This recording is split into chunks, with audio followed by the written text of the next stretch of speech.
नमस्कार दोस्तों, स्वागत है आपका हमारे YouTube चैनल ज्ञानकोश स्टडी पर। मैं अंकित कुमार। आइए शुरू करते हैं आज की क्लास को। CSS की आज की क्लास में CSS बैकग्राउंड प्रॉपर्टीज को आगे बढ़ाना है। CSS बैकग्राउंड प्रॉपर्टीज क्या है, पार्ट 1 हम पढ़ चुके हैं। CSS background colour properties part 2 को हम पढ़ चुके हैं। CSS background image properties part 3 हम पढ़ चुके हैं। आज हम पढ़ेंगे कलर और इमेज के साथ और एडिशनल प्रॉपर्टीज जो प्रयोग होती हैं उनके बारे में। तो आज का हमारा पार्ट 4 जो है वो CSS बैकग्राउंड पोजीशन प्रॉपर्टीज पर आधारित है।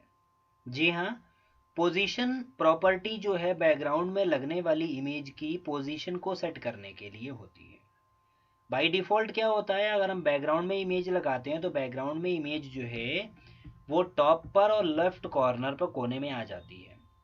अगर हम उसको बीच में रखना चाहें और राइट में रखना चाहें, बॉटम में रखना चाहें, तो उसके लिए बैकग्राउंड पोजीशन प्रॉपर्टीज की आवश्यकता पड़ेगी। देखिए, कलर प्रॉपर्टीज और इमेज प्रॉपर्टीज का काम तो कलर लगाना है और इमेज लगाना है, लेकिन और बेहतर तरीके से इमेज को बैकग्राउंड में कैसे सेट करेंगे बिना एडिशनल प्रॉपर्टीज के, ये संभव नहीं है। तो हमको ये भी पढ़ना है कि इमेज अगर हम लगाएंगे, जैसे हमने पिछली वीडियो में एक साथ दो बैकग्राउंड में इमेज लगाना सिखाया था। बैकग्राउंड में इमेज आ रही है और उसके ऊपर एक इमेज आ रही है, मतलब दोनों ही इमेज बैकग्राउंड में आ रही हैं। तो एक जो इमेज आ रही थी वो बिल्कुल कॉर्नर में आ रही थी, लेफ्ट में, टॉप में और लेफ्ट कॉर्नर में। अगर हम चाहेंगे उसको बीच में रखना तो कैसे रखेंगे?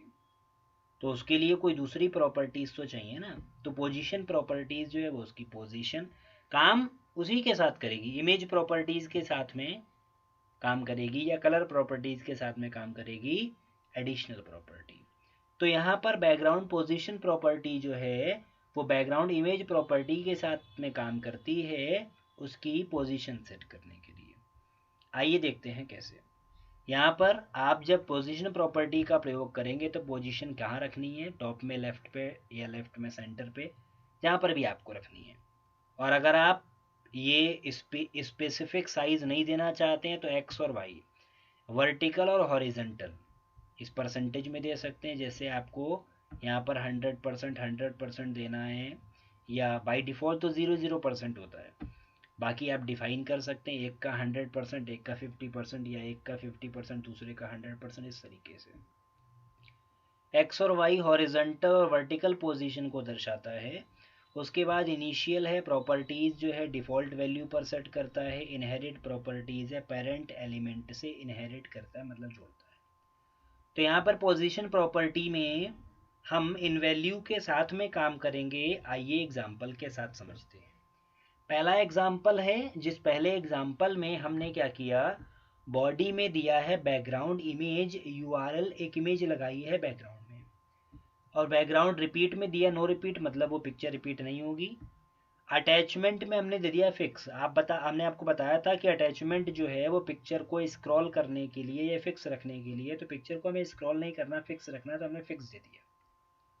बैकग्राउंड की जो पोजीशन है, पिक्चर की पोजीशन, वो कहाँ पे आएगी, सेंटर में आएगी और टॉप पर आएगी। ये पहला उदाहरण है। दूसरे उदाहरण में हमने क्या किया, सारी चीज़ें वही हैं जो पिछले उदाहरण में थी, एग्जाम्पल 1 में जो था वही है। देखिए एग्जाम्पल 1 है, सारी चीज़ें वही हैं, बस यहाँ पे बदला है। एग्जाम्पल 2 में तो क्या बदला है, पोजीशन टॉप सेंटर की जगह पे 100 पिक्सल 100 पिक्सल हो गया, मतलब ऊपर से हॉरिजेंटली गैप आएगा 100 पिक्सल का, पोजीशन नीचे आएगी, और वर्टिकली गैप आएगा। कैसे, आइए देखते हैं इसको प्रैक्टिकल सेशन में। यहाँ पर एग्जाम्पल 1 को हम क्या कर लेते हैं, कोड को कॉपी कर लेते, सेलेक्ट कर लेते हैं, कॉपी कर लेते हैं, नोटपैड की फाइल में पेस्ट कर लेते हैं, सेव कर देंगे इसको, और यहाँ पे नाम देंगे हम pos1.html। इसको सेव कर दीजिए, मिनिमाइज कर दीजिए, इसको भी मिनिमाइज कर दीजिए। ये pos1 आ गया है। राइट क्लिक कीजिए, ओपन विद में जाइए, ब्राउज़र में ओपन कर लीजिए। यहाँ पर आप देखेंगे कि पिक्चर जो है वो इधर से जगह छोड़ रही है। क्यों? क्योंकि पिक्चर में जो पोजीशन रखी गई है वो पोजीशन क्या रखी गई है, पोजीशन है सेंटर में आएगा, टॉप पर। तो देखिए स्पॉट टॉप पर सेंटर में आ रही। स्क्रॉल बार नहीं आ रही पिक्चर स्क्रॉल करने के लिए क्योंकि अटैचमेंट फिक्स है। मल्टीपल इमेजेस बैकग्राउंड में लगेंगी, एक से ज़्यादा इमेज अगर बैकग्राउंड में लगेंगी तो आपको अटैचमेंट का मतलब या अटैचमेंट का जो कॉन्सेप्ट है वो अच्छी तरीके से समझ में आ जाएगा, जिसको हम आगे डिस्कस कर लेंगे। अभी हमने यहाँ पर अटैचमेंट फिक्स दिया, अगर आप स्क्रॉल भी लिखेंगे तो कोई स्पेसिफिक फ़र्क नहीं पड़ेगा। ये फ़र्क तब पड़ता है जब हम मल्टीपल इमेजेस को लगाते हैं। और पोजीशन सेंटर दिया, टॉप दिया, तो देखिए वो तो वैसे ही आ ही रही है। अब यहाँ पर हम दूसरे एग्जाम्पल की बात करेंगे तो दूसरे एग्जाम्पल में क्या है, सिर्फ बदलिए पोजीशन 100 पिक्सल 100 पिक्सल की। सेलेक्ट कर लीजिए, कॉपी कर लीजिए, नए नोटपैड में इसको पेस्ट कर दीजिए। आपको सिर्फ अंतर समझाने के लिए हमने दूसरा एग्जाम्पल लिया है, लेकिन वो एग्जाम्पल है पहले के जैसा ही।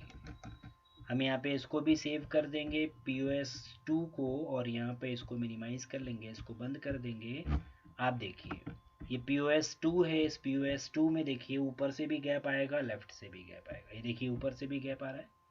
पिछले वाले एग्जाम्पल में जो एग्जाम्पल 1 था उसमें ऊपर से गैप नहीं आ रहा था, लेकिन इसमें क्या है, हॉरिजॉन्टल भी गैप आ रहा है, वर्टिकल भी गैप आ रहा है। इस प्रकार यहाँ पर ये जो पोजीशन प्रॉपर्टीज हैं, ये पोजीशन प्रॉपर्टीज अपना काम कर रही हैं और पोजीशन को दर्शा रही हैं। ये हमारा अगला पार्ट 4 था। अभी और भी प्रॉपर्टीज बाकी हैं बैकग्राउंड में, जो कि इमेज को एडिशनल सेट करने के लिए प्रयोग होती हैं, जैसे अटैचमेंट है या रिपीट है। ये हम आपको पहले भी बता चुके हैं, लेकिन इसको भी हम आगे डिस्कस करेंगे उदाहरण के साथ में। बने रहिएगा हमारी अगली वीडियो में, पार्ट 5 में मिलेंगे आपको। पार्ट 5 में, तब तक के लिए नमस्कार।